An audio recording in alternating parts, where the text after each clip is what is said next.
good morning, good afternoon, everyone. My name is Annabelle. I'm the operations manager here at NSPN, and I'm happy to welcome you all to our last session for the Minorities in Science Career Series. And just like the past 2 days, these will be facilitated by participants in our new leaders program here at NSPN. So with that, I'm going to turn it over to Lori to introduce our first guest. Thanks, Annabelle. Good morning, good afternoon, everyone. Thank you for joining us today. I am a member of the inaugural NSPN Leaders Cohort, as Annabelle said. Just a little bit about me before I introduce my guest speaker. I work at Research America, which is a nonprofit medical and health research advocacy alliance. At Research America, I am the senior manager of science initiatives and outreach. And the main program under my purview is the microgrant program, which funds early career scientists to build dialogue with public officials, community leaders, and community members around issues of common interest. Today's theme is the nonprofit sector, and so I'm going to turn it over to my guest speaker today, who's Sheena Posey-Norris, to introduce herself. Hi, good morning, good afternoon, everyone. Can you hear me okay? Great. It's a pleasure to be here. And thank you so much, Lori, and everyone from NSPN for inviting me to be here. I am Sheena Posey-Norris. I am a senior program officer at the National Academies of Sciences, Engineering, and Medicine. So we are based in Washington, D.C., but we do have a location at UC Irvine at our Beckman Center. So I'm very jealous of everyone who's in California right now. Here at the National Academies, I work in the Health and Medicine Division where I direct the Forum on Neuroscience and Nervous System Disorders. I've been here for a little over 12 years and have a lot of things that I'm happy to share with and excited to be a part of this conversation.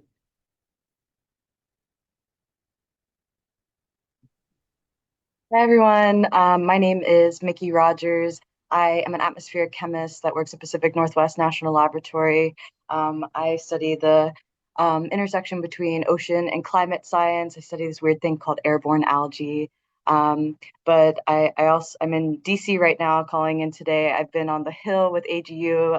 I've been so grateful to be a part of AGU programming for the last couple of years and really grateful to have Brittany here today. And I also just wanted to share that I accepted a AAAS Science Technology Policy Fellowship placement this morning, like an hour ago at DOE. So I will be starting my DC girly era, and I'm really grateful. And I know that NSPN has been a really big part of that. So really happy to be on the call with everyone today and looking forward to our conversation. Here's Brittany. Hi, everyone. Congrats, Mickey. That's super exciting. Thank you for having me today. Really excited for the conversation. My name is Brittany Webster. I'm the Assistant Director of Science Policy and Government Relations at the American Geophysical Union, or AGU, kind of home of Earth and Space Sciences. Many of you are probably familiar with our fall meeting or maybe some of our journals.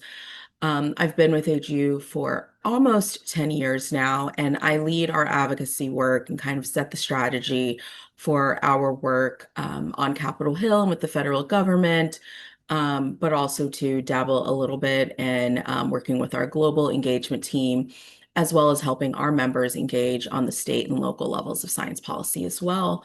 And looking forward to the conversation.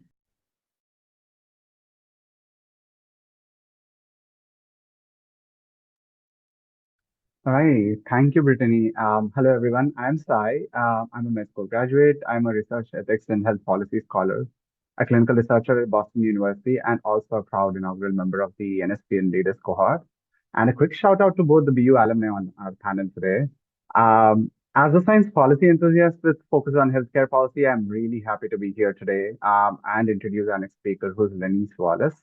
Linus has had a wealth of experience from her time in government and now is working with as the director of intersection of our lives. So I invite her to give her a quick intro about herself. Yes, thank you, Sai. It's great to be on with everybody today. As I mentioned, my name is Lenice Wallace. I currently serve as the director for Intersections of Our Lives, which is a coalition of three leading national reproductive justice organizations that do a lot of work on Capitol Hill and with the federal government as well. My background specifically is as a political and nonprofit strategist who has worked over 10 years, both at the municipal level in Boston as well as in Washington, D.C., as a senior aide in the United States Congress. I have a background in public health. I've worked in both in public policy on the legislative side as a chief of staff in Congress, and then later doing some work in issue advocacy as well. And so now I'm really excited to be on with everybody. I'm really excited to be working specifically in the reproductive health space. I'm very excited for today's conversation.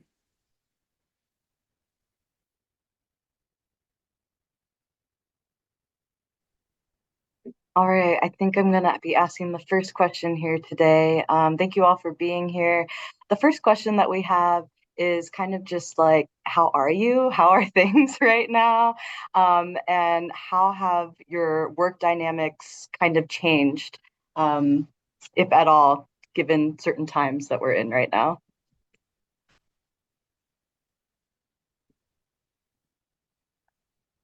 And anyone can start.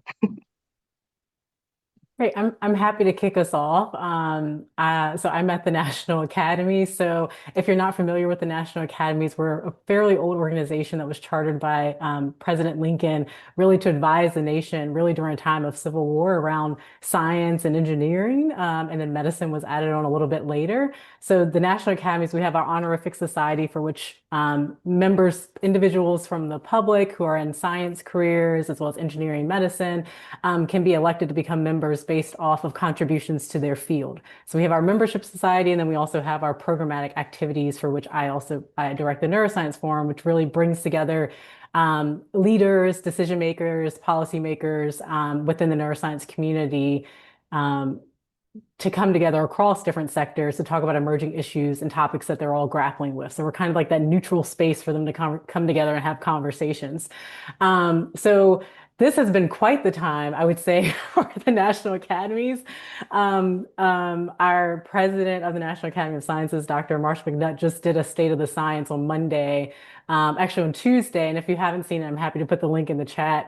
But really talk about the state of the science across the United States right now and our involvement globally. I think for us, speaking at the forum level and not at the National Academies level, but I think that it's during these times, like seeing colleagues across sectors that are no longer in their roles or looking for new roles, it's been really challenging. It's been very hard day by day. I know several weeks ago, I know me and my colleagues at work were like, what news article did we miss? Like, what are we seeing now? So I think one thing that we've been doing is trying to be proactive rather than reactive to what's going on and trying to bring our communities together. I feel like this has really been a big time for our community to come together. Our members have met several times, and we have about 50 members that's part of our forum, really to talk about the opportunities right now in this time that we're living in. Where can we continue to forge ahead, be true to our mission? Because that's one thing. Our mission hasn't changed, but the environment certainly has. But how can we kind of dive deeply and continue to do the work that we're doing? So we've been strategizing quite a lot, being very nimble and flexible. And then just being really empathetic and just compassionate to people, just recognizing that everyone is going through something different at this time, whether it's our volunteers that we're working with, whether it's our staff. So really just showing that compassion and leading with that in the work that we're doing right now.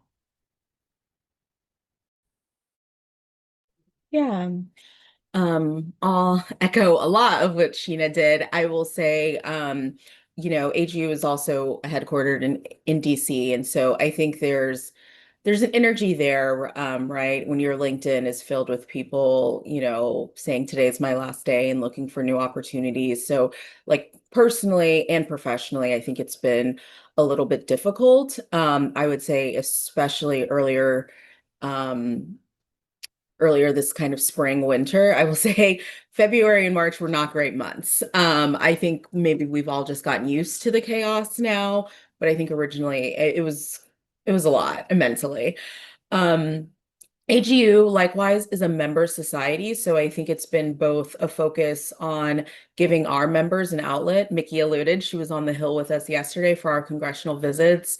And on a positive note, I think we've seen our community really step up. We've been doing phone calls, we've been writing letters, we've been doing congressional visits. I will be on the Hill again in 2 weeks with another group of people. And so that is energizing that I think we have a community that, is ready to take action. But I think there's also a lot of pressure on us to create opportunities for our members to engage, and then there's the whole other legislative, on behalf of AGU work that we've done. And I think, um, in some ways it's been hard because we're actually working. I would say we're actually facing an existential threat right now as a scientific community, in terms of funding and layoffs and just can agencies even do what they need to do with like the lack of resources, both personnel and funding they have right now. And that's really hard because there are a lot of other legislative issues that AGU works on. And often those issues are really bipartisan and they really, we can really pass good science policy often, but unfortunately, those aren't the kind of conversations we're having right now, which is a little disappointing. And I think there were some attempts earlier this Congress to kind of treat things as, oh, normal. I was working on a NASA policy bill, and then, those things have just fallen by the wayside. And I would say not just by us, but also by members of Congress. So it's a little disappointing that even though we're being proactive, we're very much having to take a defensive posture right now, which is not where I always like to be. Because so often science is bipartisan, and it is one of the areas where, you get to talk about exciting innovations and get to see missions launched and things like that, or things created. And, it's really sad that like we're just not in that headspace right now. But at the same time, um, I think the thing that's giving me energy nowadays is how appreciative our community is, but also just how engaged they are and um, how much our community is empowering themselves. I'm a lawyer, so I like to see when people like realize their own agency and kind of can step up and take advantage of that. And that's really been really helpful. And I would also just say the coalitions and partners, we're partnering with people we've never partnered with before. People are kind of coming out of the woodworks. But I think it's also just wonderful to see the diversity of our community, but also like the diversity of the importance of science. So um, I will say to work in policy, you have to be an optimist. So I'm definitely trying to look on, now that I've adjusted to this new normal, looking at the more positive aspects of this, but also to trying to just make sure that science survives, right? And I know that sounds kind of very lofty, but that's a bit where we're at right now.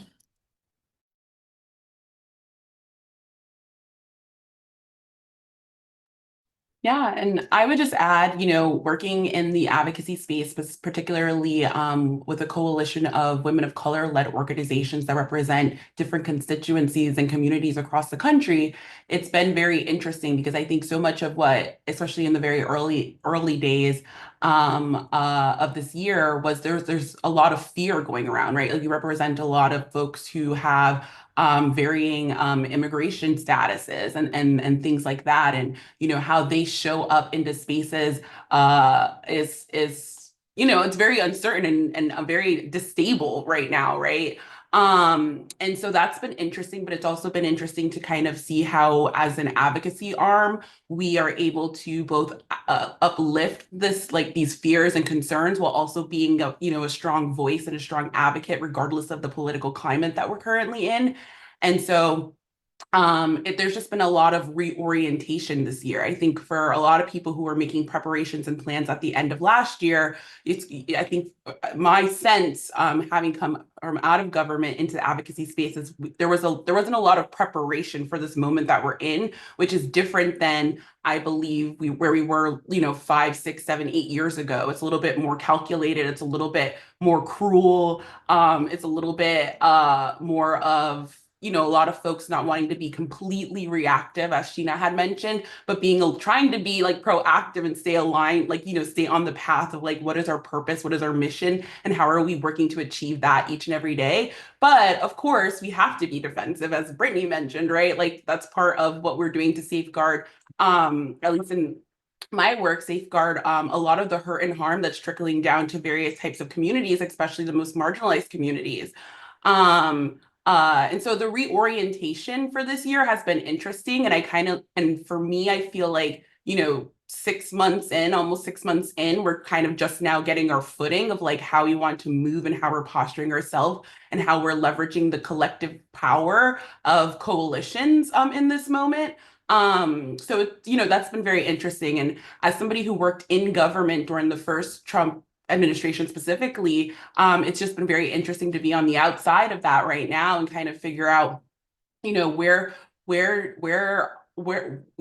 are our best fights? Where are our best advocacy points? How are we plugging in on this thing? How are we having these conversations and shaping decision making around, X thing? That's been and who are our best partners and allies in all of this, I think has been very interesting, but very heartening to see who kind of steps up to the plate on a lot of these issues, especially when they affect minority communities in this like anti-DEI era that we're living in. And so I still think it's all kind of a work in progress. But I think the mission and the purpose of a lot of organizations, particularly the one that I get to work within, kind of keeps you focused on like what the work at hand is and kind of how we're building for the long haul, regardless of, the political environments that we live in.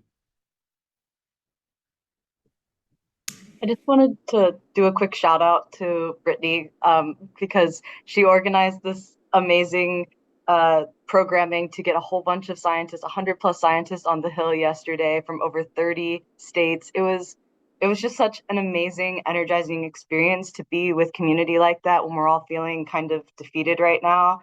And then I'm also in town here with the Ocean Coalition, so we ended the day with a Save Noah rally. And so it's just been amazing to see how people can come together even when times are really tough. And I know all of you are probably busier than ever in your NGO work, so just really grateful for you being on our panel today. I think Lori has the next question for you. Yes, thanks, Mickey.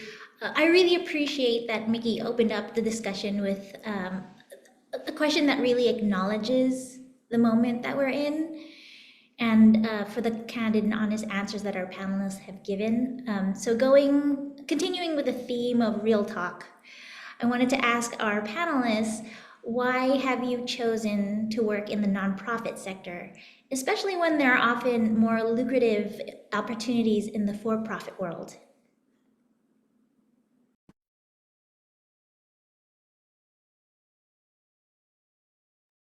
So I'll start. I will say at the time when I first started working for HU, I don't know that it was like, I don't know that it was a very conscious decision to work necessarily for a nonprofit. I definitely wanted to work for HU. I, strongly align myself with HU's missions and values, right? Our mission is advancing earth and space science, and I knew I wanted to do science policy, but I don't know. I don't know how much it was a conscious or how much it being a nonprofit played really heavily into my decision. I think things more like work-life balance were really important.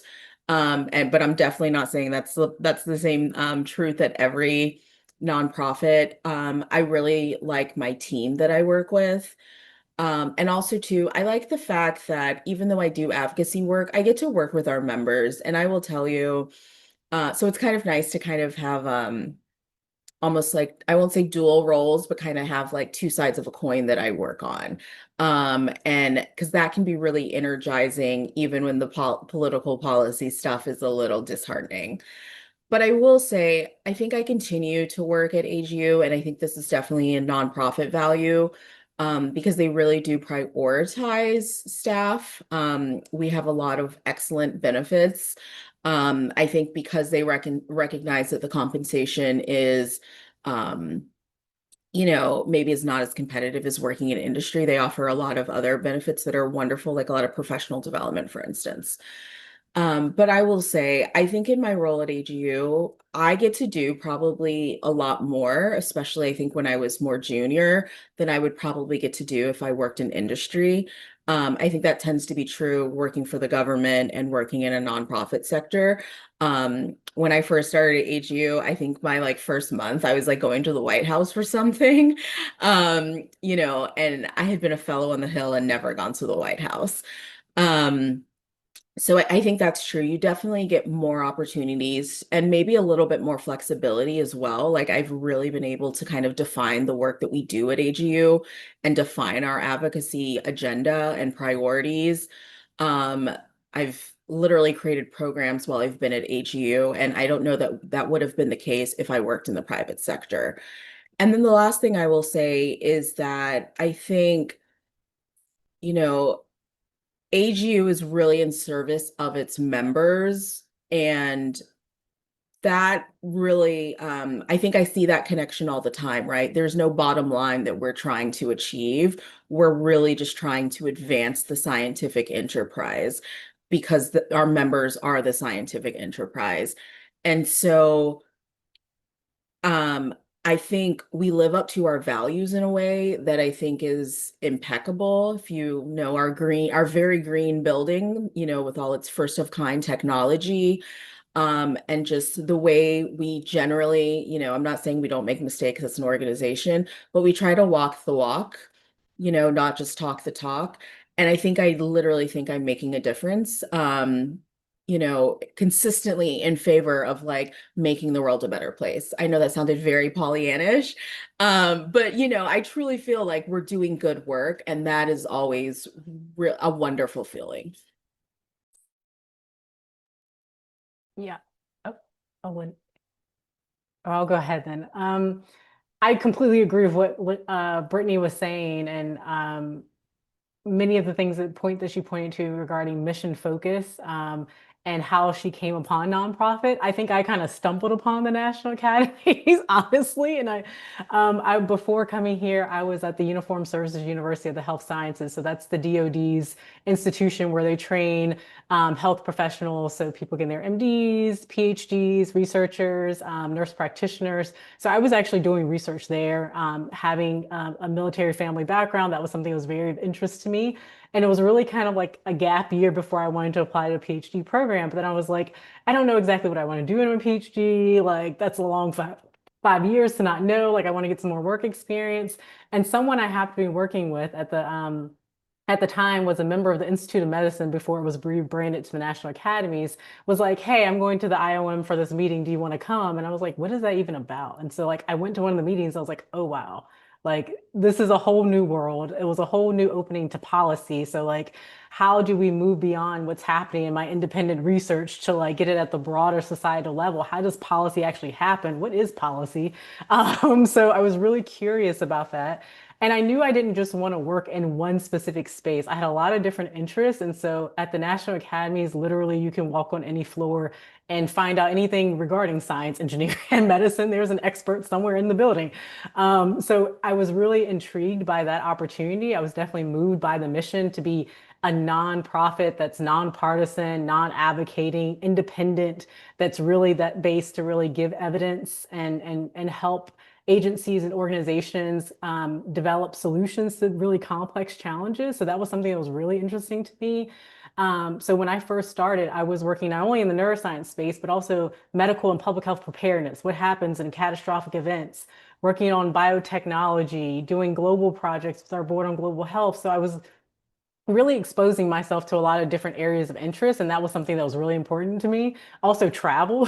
I'm putting that out there for our nonprofit.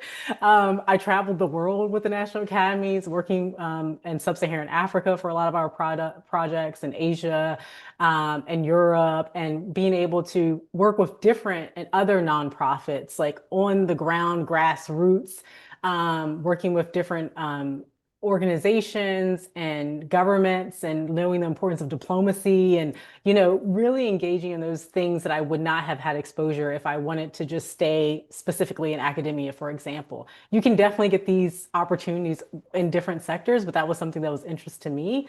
I think also just the network at the academies. I was really intrigued by our volunteer base. So these are individuals that are at the top of their fields. These are also individuals early career who are coming into the science, technology, STEM atmosphere that are working on some of our fellowships and being a part of that. So I was really intrigued by that opportunity to engage with them and to build relationships in ways that I might not have in different sectors. So that was really intriguing as well, being able to see different and engage with different folks across sectors and develop those relationships. And I think another thing that Brittany pointed to as well, opportunities to make a difference and you can see the impact that you're making, being at a place where they allow you to innovate and are open to your ideas and suggestions, being able to contribute, feeling like you have a voice. That was something that was really important to me. So that was why I think to Brittany's point, why I continue to stay. I might have stumbled upon it, but the retention piece was there and the reasoning why.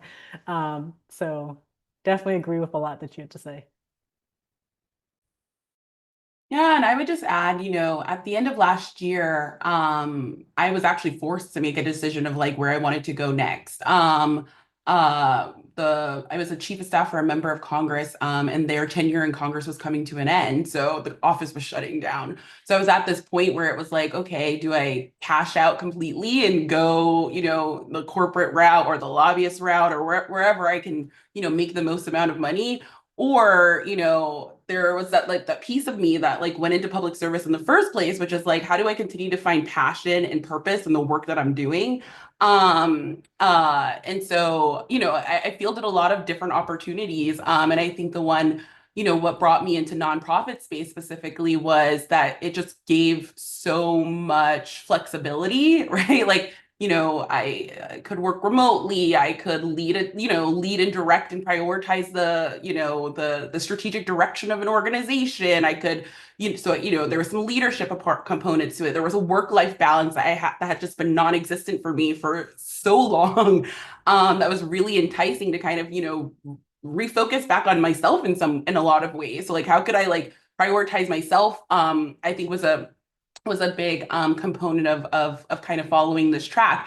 And then, and it became even more crystallized at the beginning of this year when I was, kind of being a little wistful of not being in government work specifically at a time of just so much uncertainty and turmoil, wanting to not feel helpless. Like, how am I continuing to help people who, are in need of an advocate or in need of having their own voices and stories uplifted or in need of, reasserting the importance of an issue or a cause or things like that. And so I do think working in the nonprofit space provides a little bit more for me in particular, that probably and to some degree no amount of money could could supersede that in a lot of ways. But it just affords a level for me that speaks to the passion and purpose that I have for doing sort of mission driven work, I suppose.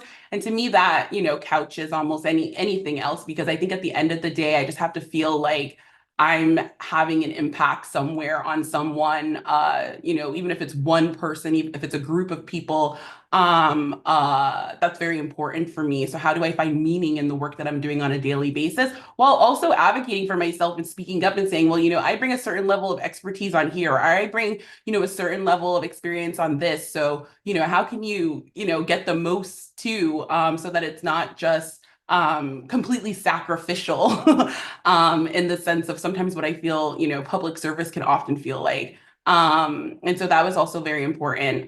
But it's for me, I think it's a good spot to be in, kind of working in the nonprofit space, because it allows for so much fulfillment and so many different avenues, like whether it's pay or, just am I doing mission driven work? How are we helping people?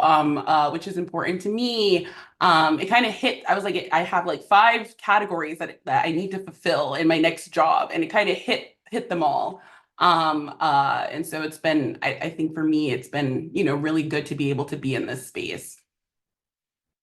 Thanks for that. What I took away was, thank you for enumerating the different benefits and the personal motivations for why you chose or why you have stayed in the nonprofit. I think a common thing I heard from all three of you is definitely that impact piece, which I think, in my assessment, also working in a nonprofit, that impact piece really is such a big component of working in the nonprofit world. So I'm going to turn it over to Sai to ask the next question. Yes, thank you, Laurie. And not completely sacrificial. I love that, ladies. It aligns with self-preservation and meaningful work, both coexisting, maybe. As we focus on nonprofit space today, I also want to acknowledge the breadth of expertise our panelists actually bring to the table. Lenise did mention this in passing, but she's worked with a couple of congresswomen, giving her a lot of experience with government. And put together, today's panel has spent time working closely with a bunch of legislative offices, academia, and many other collaborative areas, giving them a very unique perspective across different areas of science policy. So, with that in mind, and also in line with Laurie's question, I'd like to ask the panelists, based on your experiences so far, what do you see as the key differences between working in government or industry versus nonprofit space when it comes to impacting the science policy environment?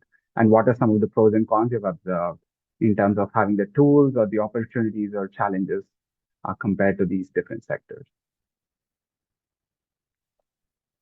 I can kick us off on this one. For me, I love working in government and working in public service. I do find it to be some of the most selfless and sacrificial kind of work there is, but super important.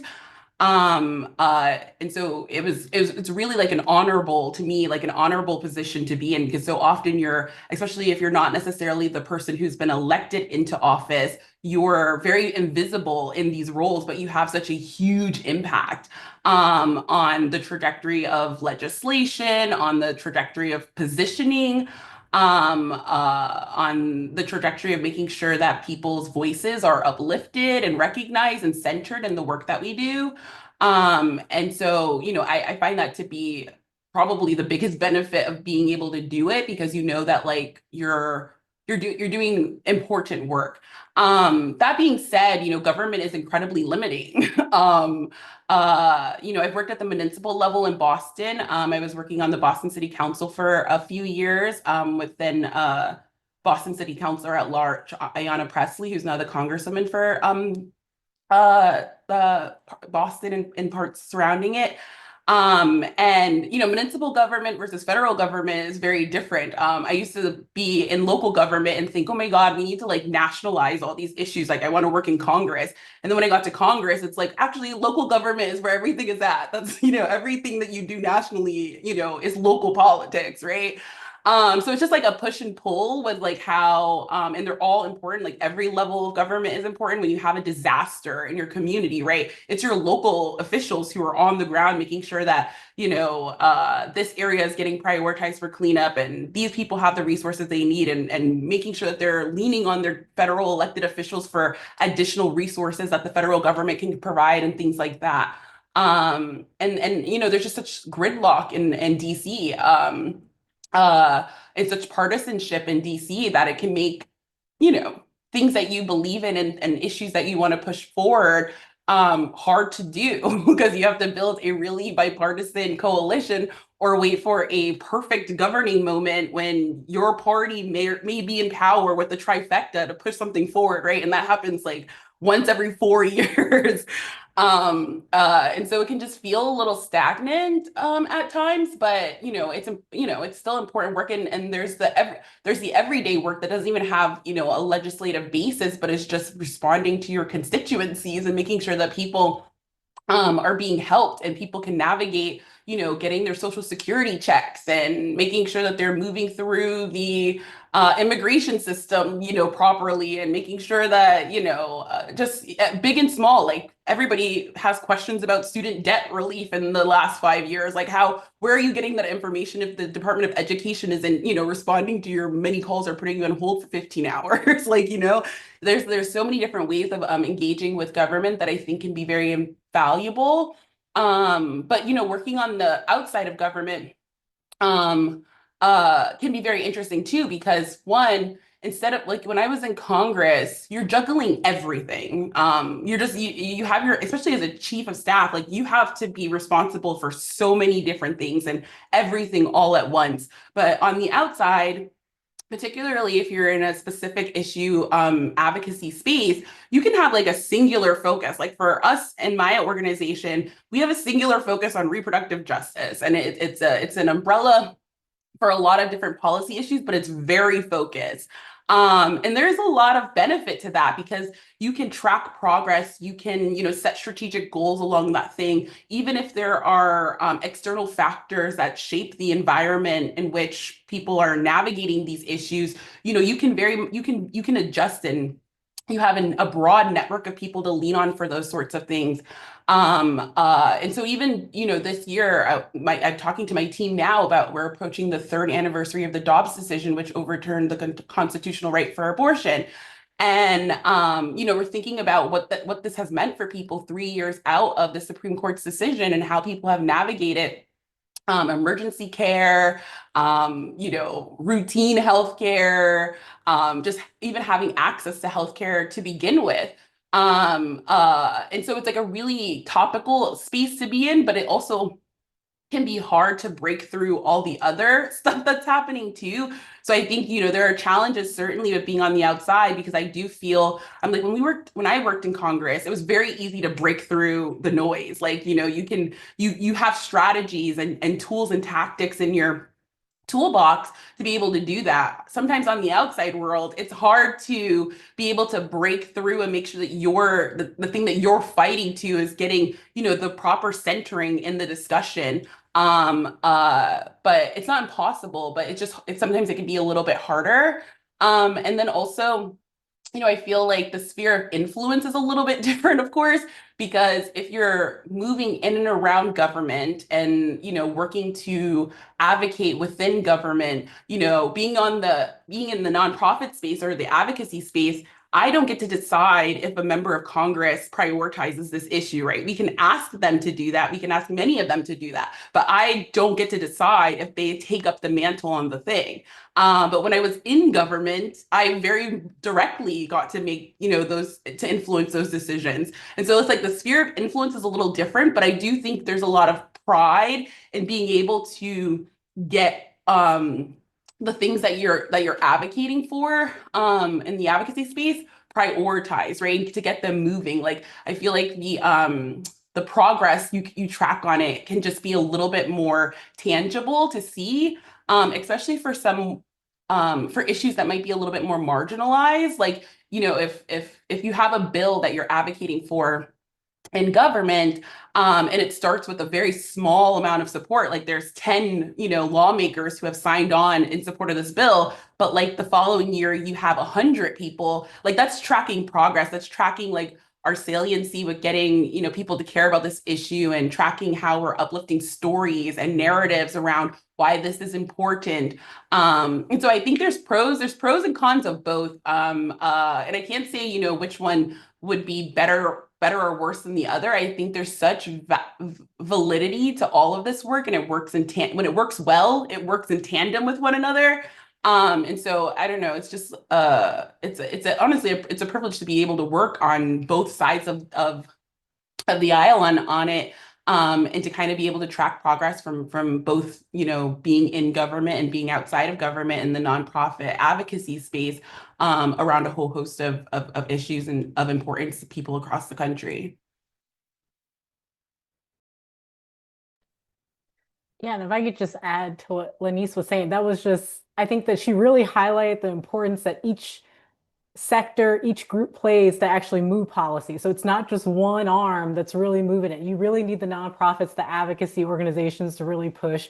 You need buy-in from the government, the funders. Like on our end, I'm thinking about like research funders. Who's funding the research? NIH, NSF. You need them at the table. You need the academia at the table. You need industry at the table. So it's really working in partnership with each other to really move things forward and also to have that stamina because as we all know, if you're interested in policy, you'll know that it doesn't happen overnight. So like I know with a lot of our reports, we may advise an agency to do something, we might not see it actually happen or come to fruition until 8 years later. So it has a long tail. So and what's been happening while it's been developing before that change actually happened, all these different sectors working in those spaces and continuing to bring noise and bring action to where it needs to go. So I think a big piece of that is just really working collectively. And as you're thinking about careers, I see a lot of people that, as well as people I work with, who have come from government and are now at the national academies or a nonprofit space or going out and going into some place different. You don't have to pigeonhole yourself to be like, let me just say this, I'm in nonprofit now, today. I might not be here a couple years from now. So I know Cy and Lori, in the questions like lucrative careers, like that might not be out of fruition. So don't put yourself, these are transferable skills. So you can use them wherever you go. And so think broader. I think that the people that we work with that have that experience from like academia who are now like starting their own biotech, like they have so much knowledge that they've gained that they can bring into that new role. I think that wherever you're at, like you can bring that to wherever you go next. So don't feel like, this is the nonprofit panel, but I was listening yesterday to the other panel. I think another panelist had the same comment about how when she was looking for another career, the length and what she did to, informational interviews and things of that nature. I think that what the skills, the knowledge that you bring in these spaces can be transferred in other places as well. Yeah, I will say I agree completely. I will say, so I really liked working on the Hill. I was just a fellow on the Hill for close to a year, and I worked for a freshman office, so also chaos that provided a lot of opportunity for me personally. And it was excellent. But I know when I was looking for my next opportunity, I really wanted to just do science policy. Specifically, I wanted to just do space. And so that really like limits your kind of where you can do that work. Um, and I when I worked on the house side, they said 70% of your day is just getting through the day. And that is so, so true. But here at AGU, I get to see bills come to fruition. It took 6 years, but it happened, and just the opportunity to develop expertise. I will say one of the things that, though, I really loved about working on the Hill was the access. Everyone's willing to pick up your phone call when you work on the Hill. Everyone's willing to sit down with you to talk about an issue. Um, Agencies' doors are open to you, but also just experts, university, anyone you want to talk to, they are willing to talk to you. And I really miss that. I will say I've been at AGU now for a while, so I've kind of built up my own network.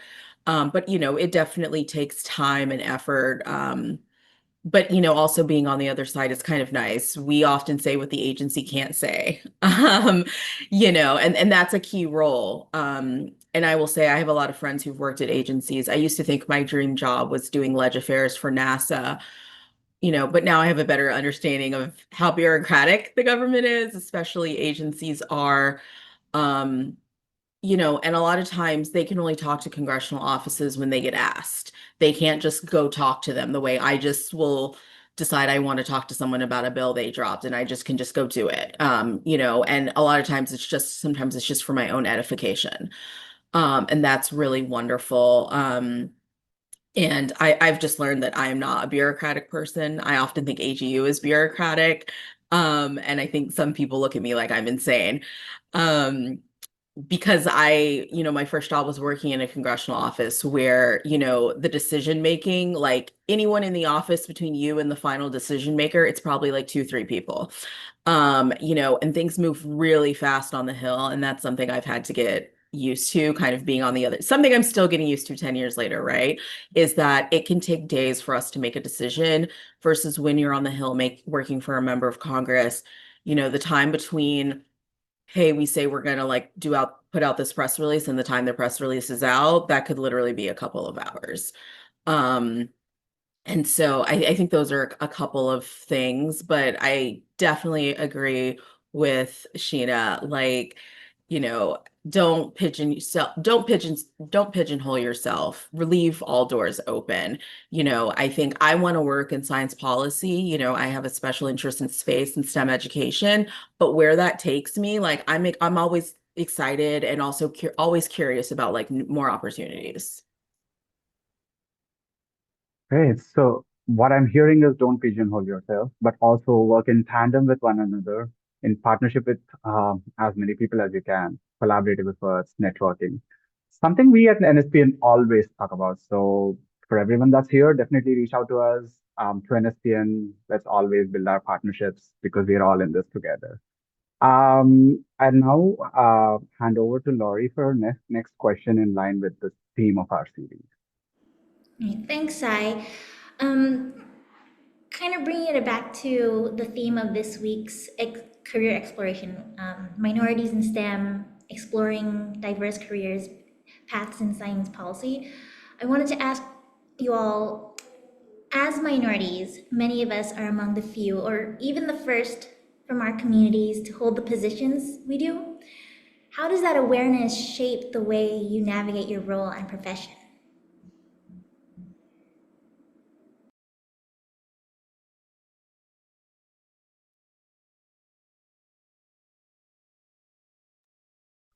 I'll start. I think for me, it provides a clarity to the work a lot of times. I can think of very early on in my tenure in Congress specifically, being in a room with a bunch of folks who either generationally, racially, gender, like whatever it could be, are very different than you are, right? And the types of conversations that can happen in those rooms it is shaped by who's sitting in them, right? Like I remember being in a room with government reps from some of the area universities and colleges, and they were talking about a bunch of things. And I remember raising my hand, but also thinking, because I was a young staffer at the time, and also thinking like, oh, I don't know if this is the right time to ask. I don't know if this is the right thing to ask, but like, what about the students? Like no one was talking about the students. And they didn't necessarily have direct responses to the questions that I was asking at the time. But they said that they would circle back and get all the information. But it kind of crystallized for me that it matters who is in those rooms. Like we had just gotten off a very robust campaign season in which we were talking to so many students and educators and graduate students and things like that. So a lot of those issues were very topical for us.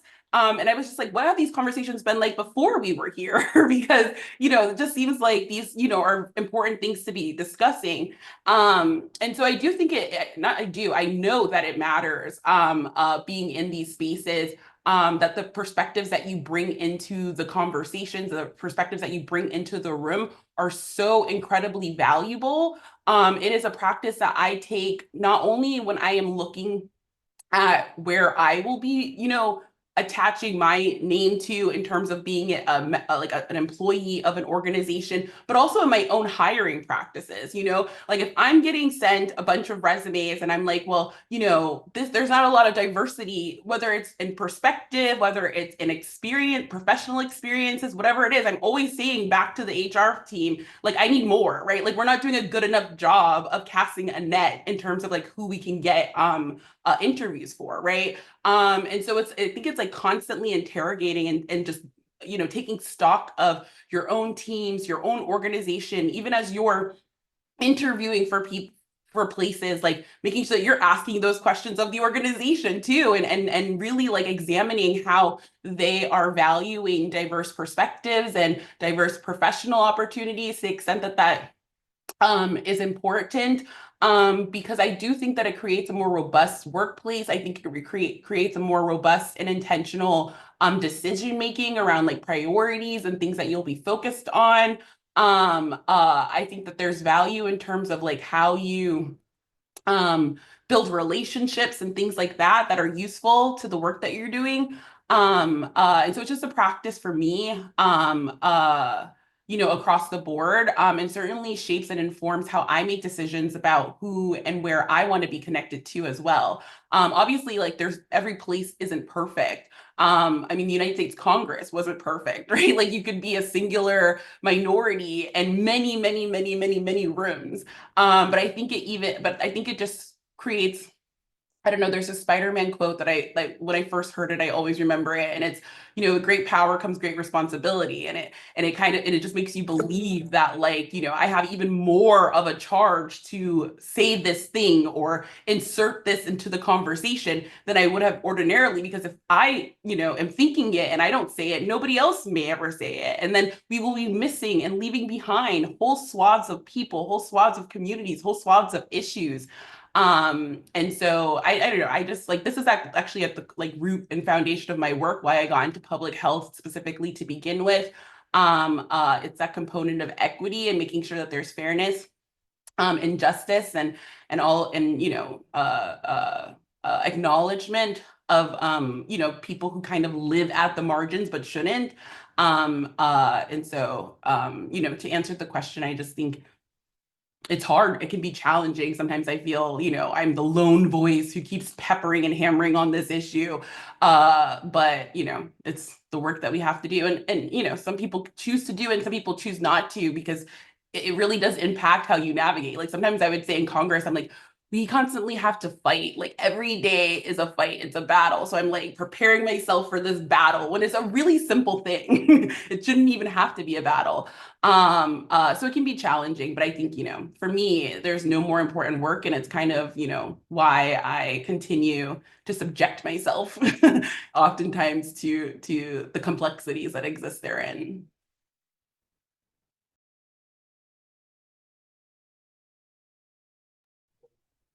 Yeah, I mean, I completely agree. One thing I will say is I want to acknowledge that that can really be exhausting. It often is exhausting. But I think I'm thinking about like AGU specifically, and I'm thinking about the first time like Black Lives Matter happened. And I think I was a little underwhelmed by our organizational response. Um, but due to some other issues that happened in the scientific community, AGU actually really stepped up in a big way and even has like now an ethics and equity center. And they really once they decided that this was a really important part of where science needed to go, like even now with some of the things we're hearing from the administration, like we haven't backed down from our values. And so I think that's been really heartening to see. And maybe is also one of the reasons I've probably continued to stay at AGU. But I also think again about, I remember even when I started working at AGU, I kind of looked to see like who was on the leadership team. And, kind of just some more personal economics, like, is this a place where I can grow and thrive? And I think like we have a really diverse staff, which I remember being something I was like really impressed upon, because again, it's kind of like, so they're just not talking the talk, like they're really walking the walk. And that was really critical to me, even though in a lot of professional rooms, I, might be the only person of color. Um, I think knowing, um, well, I'll say even when I'm that person, I think you have to be the person who's kind of willing to say the thing a lot of times, or push for the thing that some people might just view as extra, unfortunately. Yeah, and just to add to that, because I agree with everything that you both said, it can be exhausting. You are hyper aware. I know when I first came to the academies, I did the same check. I was like, wait, who works here and who's in the leadership positions and who's doing that? And it was not diverse at all in terms of what I saw, who I saw in those roles and the direction that I was going. So I made it a point to be a part of a lot of grassroots, bottom up type of efforts, to help really rethink and reshape what do we mean by, if we look at about our mission, how is that reflected in our organization? Are we just, telling people what to do, but not also doing it in-house? And so I was very much involved in a lot of those efforts. I am that person. I can see my executive director's face now in those meetings that's raising my hands, asking those questions. I think that that took time in terms of building confidence because I was very much so like, should I even be here? Do they want me here? Do I belong here when I first started 12 years ago? And then showing, and I feel like the way that I had to position myself and my stature there, not only in the building, but also how I carry out my work itself to prove itself. I think that was something that was very top of mind. I was like, if I'm going to be here, if I'm going to do this, then I want to pave a way. And so, and I feel like I've had the opportunities that I did because I also had an advocate and an ally that really, really helped and really helped drive that growth there. But I think now in this role and in the senior role that I'm in, and I'm someone who hires and who has teams and who has fellows that work on our team, I am very much like, this is a big part of mentorship. It's really making sure that I am, for those that might not have had opportunities to even be in this space, the first time I arrived at the academies, this is the space. And let me make sure I provide that opportunity for you and create those doors for you as well. So I've had the privilege to do that with several different fellows that have come and worked with us, our team. But then also to what Lanice was saying, just the topics, like some of the things that we're grappling with and things that our members are raising. Sometimes I'm like, well, have you thought about this perspective from a trainee standpoint? Have we thought about like, different communities and how they might be impacted by this topic? Are we thinking about the payers? Like, yeah, we're thinking about this technology, but who's going to pay for this? And how can we get it into the hands of people that need it? We are not, and I see the question in the chat, we're not an advocating organization where we go on the hill and we're saying, you should do this. We're going to just give you the evidence base. Based off the evidence, the scientific evidence, this is what we are recommending. Now it's up to those agencies, it's up to those other organizations to push for it. We provide the basis for it, but it's them that's pushing for it. So we are not advocating at the national academies. But just to this last question, I don't want that to deter people in terms of if you are the only one. It is hard to make sure you have a village and network and you're taking care of yourself. I love what Lanice said. Like when I was going nonprofit, I wanted to make sure I was taking care of myself too and had that space coming from a very demanding job on the hill. So make sure you take the time to take care of yourself during all of this as well, because you're not going to help anyone or your organization if you're wearing yourself to the ground. And nonprofits can do that to you as well as other industries. So, but know that you're there for a reason. Know that you're there to make an impact, and know that you didn't just serendipitously get there and that you're just a number that they need to have there. You're there because of what you bring to the table. So bring it. All right. Thank you, everyone. Oh, sorry. Go ahead, Mickey. I was just going to say thank you, everyone, for your really thoughtful replies there. We do have some amazing questions populating in the chat real quick. We only have a couple minutes left, so maybe rapid fire if there's a question that resonates with you, like a 30-second response, just to see if we can hit them. Or I can read them out, but there's a couple of great ones in here. Let's see.